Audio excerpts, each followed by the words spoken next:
I'm Dr. Pete Economo, the East Coast psychologist, And I'm Dr. Nikki Rubin, the West Coast psychologist. and this is When East Meets West. So we are talking about perfectionism today. I am a recovering perfectionist. So am I. Though I don't even want to say recovering because I think It's still with me. same here. And I'm going to say something about perfectionism that I already know that Pete disagrees with. Though I think it's important to start with because this is a big thing I focus on when I'm talking with patients. Is I actually think all humans are perfectionists in some way. Yeah, I know. Well, I mean, I think maybe the humans that you interact with and that I interact with most, I think, but I do think in general, like there's a lot of people who don't, failure to thrive. This is a concept within psychology where there are some people who don't Sure. actually achieve much, if anything. Well, so that's where I want to sort of reframe the idea of what being a perfectionist is, because So I what think is it, well, let me Nikki? tell you, Pete. Let me tell you, because what you're describing is, I think, what most people think of as a perfectionist, somebody that is very overtly rigid about things. Maybe, the way that they dress or do things. Their house is super organized, right? Like, Yeah. to be honest, if you came to my house, not my office looks very neat, but if you came to my house, I can struggle with keeping keeping things organized. Not if So you you might, came to my house. yeah. I know this is where We Pete and I are different. we call my brother's house the museum. So I think this is the genetic piece of some of these behaviors. But anyway, yeah, Correct. yeah, So I think, maybe some people would be surprised if they heard me say, like, I think that I can be a perfectionist about things, yeah, about some things. And what I really say is humans really err on that side of wanting things to be linear or go a certain way. yeah, That lots of times when I'm working with people, I'll say, it's like a tendency to be perfectionist. To be like, no, I'm not a perfectionist. yeah, I'm messy. I'm disorganized. I'm like, yeah, though we all have certain expectations of how we think our life is supposed to go, how other people are supposed to act, right? How things are going to turn out. And it's this really kind of narrow view of our lives. And yeah. and I would argue that that's a form of being a perfectionist. Yeah, I mean, I think that working primarily with athletes and high performers, all of us, and I think even like being a professor in graduate school, like Yes, most graduate students are perfectionists at of some level, course. right? Like how Of else do course. you get to that level? You have to get all these assignments done. You have to kind of, really Sure. organize your life in a way that requires perfectionism. So Yeah. maybe what we're saying is we have to like deconstruct the stigma around like that it's almost a bad thing. Cause I'm like, call me a perfectionist. Thank you. Right. Well, so, you're like, bring it on. Yeah. See, I think I'm saying something a little different. What I'm saying is, well, no, maybe I'm not.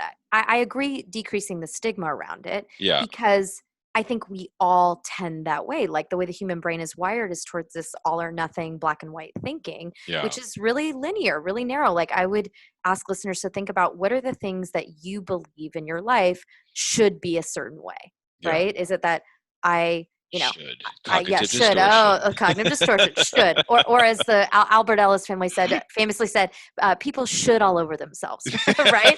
Right? Which I never get tired of hearing. Never. But it's like, think about what do we should about, and Yeah. and I would say that that's a type of perfectionism, is expecting that things have to go a certain way Yeah. when in reality life never goes the way that we expect. Ever. That in fact, if we were to actually expect that we're going to get off track from where we Yeah. expect to go, that actually makes things a lot easier.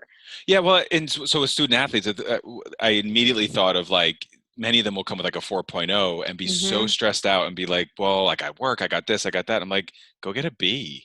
Yes. And I do Yeah. that in like a provocative way, but it's like, what does it actually matter? Like if you Totally. truthfully, if you graduate to 4.0, that and a nickel gives you a nickel. Yes. I mean, Yeah. honestly, I'm sorry. Like, and this is coming from a professor. You know what I mean? Like, No, I say the same thing to yeah, students, that it's not going to massively change the outcome of your no, life. And in fact, like having these off track experiences, yeah. dare I say, mistakes sometimes, or errors, right? Ooh, Ooh, right. That's actually where we do most of our learning. yeah. There's something that I like to share with students is that in behaviorism, of course, I'm going to pull in the behavioral science card There she here. Right goes. there I go. that when something doesn't work, like there's an outcome that we don't want for whatever reason, like we make a mistake, something Yeah, happens to us that we don't like, in behaviorism, that information is just as important as an outcome where something works the way that we want it to, right? 100%. It's just like, this works, this doesn't work. And then that informs what we do It's about next. the process, not the outcome. And I think It, it's such a yes. cliche thing, and I think that's gotten overutilized. But the truth is, it's about the process, and the process is not always winning, or not always, No. getting things like you think they're going to be. Well, Pete, I'm wondering how do you then help people to buy into this idea that it's Yeah. the process, not the outcome? Because I love that expression as well, which by the way, I don't think it's overused out in the world. I think in In, our third wave in our community, in our offices. yeah, in our offices. But yeah, I how do mean, you do that? buy-in, like for me, is usually through some mindfulness practice. So when you get to Mhm. this idea of acceptance, so like for me, when I first started teaching, I would like not eat like 2 hours before class. Like I didn't want, like I wanted to have all the information prepared for class. I wanted Mhm. to have everything aligned just in case a student asked a question that Right. maybe I wanted to, or I didn't want to have to go to the bathroom. So like it was Yeah. these things that, Yeah. like, make you look. Yeah. And the truth now, it's like all that is gone to the wind, because I'll, eat, prepare, not prepare, just kind of get in front of class. So that I learned through my Zen practice, through mindfulness practice, through this acceptance base of I'm totally okay with being imperfect. And I've been writing a book for a long time in my head, like we all Uh-huh. have. Uh-huh. Um, and it's about perfecting imperfection, because yeah, Yeah. Yeah. Well, and I mean, I love to read that book. I think a lot. I think I will benefit from probably it. it's in your head too. Probably is. Yeah, it is. Yeah. There's a saying that I really love, and I unfortunately can't remember where I read this, but I share it with people a lot, which is human imperfections aren't flaws; they're features. Yeah, And then I think the second part of the quote was like, so get used to it. yeah, yeah, But the idea being that like this is actually like built into our design, which I think a lot about in meditation, that I'm always coaching people when you sit down, like the idea isn't like you stay in the present moment, and that yeah, you focus. It's that you actually go in knowing that your mind's going to get off track. It's going to wander places, and that yeah. the choice is to come back. And I think that's really hard for people to accept, actually, like in general, that they're going to like mess up or that things aren't going to go their way. I For me, it's liberating. I'm like so thankful that I get to mess up. Well, same though. This, to be clear, you and I have done that work for a We've done the work. long time I and know. continue for a long time. That's like, so for somebody listening that's thinking like freeing, like Yeah. why would that be freeing to mess Because up you and be don't need a fallible? 4.0. So say It's more about that. Help people so in that understand why they analogy. don't, because our culture's so built around you do, Ugh. you Well, I know. mean, I've had people come to the office, and I had one adolescent years ago, years ago, because I don't see adolescents, but I Mhm. was doing an evaluation, and it was his birthday, and I was talking to him about that, like, building relationship during the evaluation, and I was like, oh, so what are you gonna do for your birthday? And he was like, nothing. He's like, I have homework to do, and I have like Mm. dance recital and this and that, and I was just like, so when I went out to talk to the parents at the end, I said, for what it's worth, maybe allow this kid to be a kid today, on his birthday, and obviously I didn't want to like insult their values, and also like the perfectionism that I just felt Yeah. was just leading to this really unhealthy living. So I think for me, it's about early intervention, trying to catch these things, Yes. early on. Yeah. Yeah. Yeah, no, I agree. And I it always breaks my heart a little bit when I'm working with adolescents or college students who, Yeah. they're like telling me how, for their summers they're gonna load up on an internship and all this stuff. Yeah. And I literally say to them, I'll say, would you like to know what I did I during my know. summers? And my friends, they're like, what? I was like, well, I was a swim instructor. Yeah. My friends were surf instructors Yeah. and, waiters. And I'm like, and now they're psychologists, doctors, lawyers. I was like, it Who would doesn't, do anything to who, get that time back? yeah, But yeah, totally. Yeah, you know what that's like. I mean, I you don't do. see that side of it. Then it's like I had an athlete once when I was coaching Hmm. who like he wanted to be a real student, And Mm. so he didn't want to be a student athlete anymore because he wanted to have like the college experience. And he was so talented, a swimmer. And he came to me, he's like, I'm going to quit. I want to have like 2 years of being a regular student. I was just like, I'm like, this is going to sound so annoying, and I'm sounding like just another old folk in your life, Mhm. but like, you will not get these 4 years back. It's like as an undergrad, like 4 years Yeah. as a student athlete, that yes, I know you want to get to this end goal, but just if you can. And he ended up quitting, and we stay in touch via social media these days. I don't think he regrets his decision. I'm sure he doesn't. But I would wonder, that would be an interesting sort of question to ask him, because I think looking back, like you said, Mhm. like, I think I would have done some things differently. I think that's part of perfectionism, if we go back to that, because Yeah. you're Yeah. judging. Well, Yeah, yes, you're judging that it was the wrong thing to do. right. Well, and I think, it's worth bringing in here that part of amending or shifting perfectionism is to help move towards being more flexible in That's our right. behavioral responses, That's right. and behavioral being how we think about things as well, That's right. our covert behaviors, what we're doing inside of our bodies. That's right. And it's just I want people to know that that is a behavior that they can learn to do. They can learn to become more flexible, to let go of the rigid linear paths that our brains are constantly They'll be telling us to happier stay. too when they do that. They will. Well, and the research demonstrates that. It's actually one of the Sure. most consistent things is that the more psychologically flexible a person is, the more Yeah. psychologically well they are, That's right? right. Yeah. But again, like our brains are going to default back to the perfectionism. And I think that's Yeah. that's another funny thing I see a lot with people, which is, then they get perfectionistic about not being a perfectionist. I know. Yeah. It's like, oh, I shouldn't, get stuck on this. And I'm like, well, and then that's the thing that's going to keep happening, Yeah. right? That's Yeah. the thing that's going to keep happening. Well, and I think even like parenting, you can see perfect, and even if it's like your Oh dog, yeah. like, you Yes. want to have the best well-behaved dog at the dog Yes. park, Yes. which, is Well, it's often the case, but not always. not always. Well, certainly not my certainly not my last dog, which we'll talk about in a future episode. Yeah. Yeah, so again, I just kind of coming back to this idea as we're talking about it, Pete. I'm wondering if my theory that all humans are perfectionists in some way. I wonder if that's If if you it's shaping you in any if you way shape me here. at all, I Yeah, mean, yeah. I think no. It's um, yeah, I mean, so yes, I get it from like a biological perspective ish, but frankly, so I think of. So, one uh-huh. one one area for me that I struggle with clinically is like really like severe depression, and it's something Mhm. that I don't treat very often. And so I would say that part of my experience with that is because of the behaviorism, where there's less activation, there's Mhm. less. In order to be a perfectionist, you have to have goals, you have to have a plan to get there, you have to have vision. And I think sometimes with like a depression, let's hear what you Mhm. say to this. Like Okay. with a really I severe. do treat a lot of severe Yes, depression. you Yes. do. That So was your yeah. dissertation, if I'm Yes. not It mistaken. it was. Yeah. Yes. Uh-huh. And so, I think for that is where that's where I would say, help me shape me more with that, because I think that there are people in my experience where they were like happy with negativity.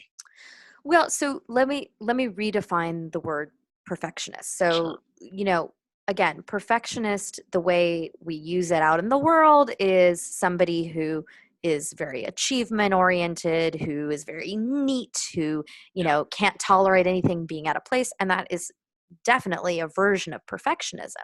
It's also But OCD, but go oh, ahead. well, one type of It's OCD, one right? type. That's Yes, we'll right. probably do a future episode We on absolutely OCD will. as well. Yeah. Um, yeah, but what I'm actually more interested and more concerned about, frankly, Yeah. is the murky under the surface perfectionism that I see in everybody, including myself, which is, maybe we can replace the word with linear-ness, just Yeah. being linear about Yeah. things, right? Like I've never encountered somebody that doesn't come with some set of beliefs that they believe are the right way to do things. Right. That I in my work and obviously in my own life, I'm constantly trying to help others, including myself, get curious about that there's no one right way to be a person. There's no one right path.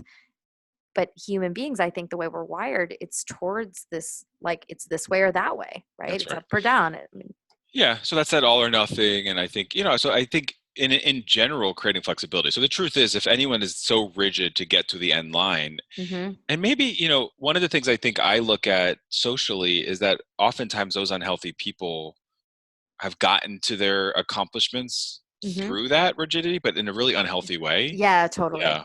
Yeah. And I sometimes I use like the white knuckle metaphor, where it's like they I just white knuckle to get to the end, or I don't, or they just step on people along the way. Right. Well, Yeah.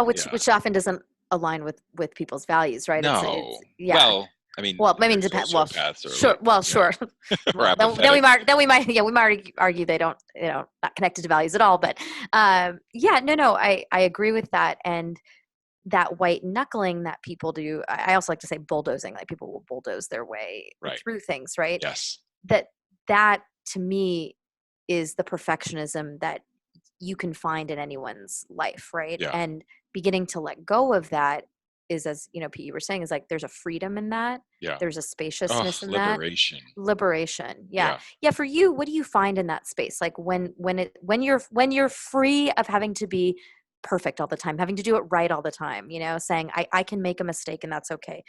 What happens in that space for you? I mean, such peace.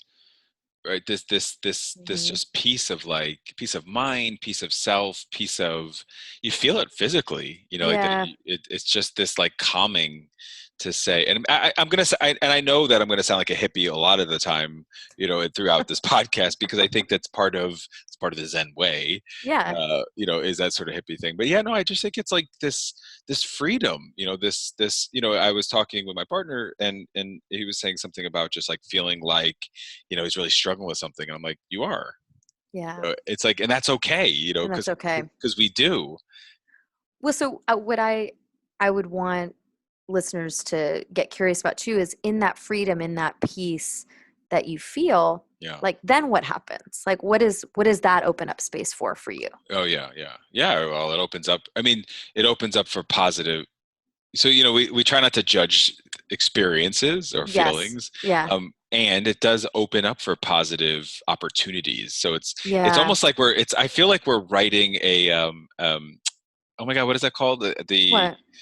what, horoscope. I feel like we're writing a Oh. horoscope right now, because the horoscope would say something like, "Hey there, Aries, you've been struggling with something right now. Let it go. Find some Right. flexibility, and you're going to have something good come out on the other end." Well, Right. Right.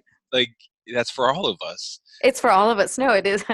Yeah. Well, look, maybe we have careers as astrologers. You Not might, to. not me. I might. Yeah, Yeah. yeah, Well, I don't know. I think you could probably write some accurate and helpful horoscopes. That aside, yeah. yeah, it's It, like that. It opens up these opportunities. Exactly that. And this yeah, is where I talk about this a lot. It's this fascinating paradox to me, yeah, at least, that when we let go of things having to yeah, be a certain way, yeah. and not only do we get that like peace and that freedom, which is in and of itself reinforcing, there's actually like literal space to try something a different way to Oh make yeah, things better. And that's something that I wish everybody could access more. And I think this is why mindfulness probably has spoken to a lot of people, I think, yeah. that have gotten interested in it, because it's not just about paying attention, right? It That's helps right. people create that space and those opportunities to react to what they experience differently, which I would guess surprises a lot of people, frankly. Well, and so to that end, it's thinking about like flying. So if you're Hmm. uncomfortable flying, holding on to the armrest so Hmm. tightly and being so crazy anxious doesn't change the flight. No, it doesn't. Or if I'm so want to win this World Series that I'm just like going, Hmm. going, going, going, that doesn't change the outcome of the game. No, it doesn't. And what's interesting is I think a lot of people can intellectually understand that. That's right. However, experientially, the Ugh. letting go, the allowing ourselves to Yeah. mess up, it's pretty scary. Oh, It's it's like a pretty, totally scary. it's really scary, and it's really vulnerable. Which I know, we're going to talk about that as Yeah. well in another episode. But yeah, like letting go of being a perfectionist, whatever you want to call it, or a linearist, I guess. For Maybe we just reframed yeah, it. reframed it. We reframed, coined that term, a linearist. Linearist. Yeah, it's scary. It's Yeah. scary to be fallible. It's scary to say like, I'm going to make a mistake, or I'm going to stick my foot in my mouth, or whatever, or things are going to happen to me that I don't want to happen to me. It's scary to make space for that. Yeah. Well, and so I think we're challenging ourselves to think about creating space to go into these unknown territories, and to do things differently. That's often another way that I frame it, is Yeah. like, if you've done it one way, try it another way. Yeah. Well, So there's even infinite ways to try it. there's infinite ways. So like I've had, people that are like, well, I do cardio on Tuesday and weights on Wednesday. Yeah. And it's like, well, what if you just switch that? Right. Because is your body really gonna, but they've been doing it that way for years. Or like, we have the same breakfast every Saturday. Well, what if you have a different breakfast? Yeah, it's a space to change the path that you're on, and then know that that path Yeah. can change again at any moment. We said crumble it up and throw it away. That's what we're saying about perfectionism. Crumble it up, throw it away. This has been When East Meets West. I'm Dr. Nikki Rubin. And I'm Dr. Pete Economo. Be present, be brave. This has been When East Meets West. All material is based on opinion and educational training of Drs. Pete Economo and Nikki Rubin. Content is for informational and educational purposes only.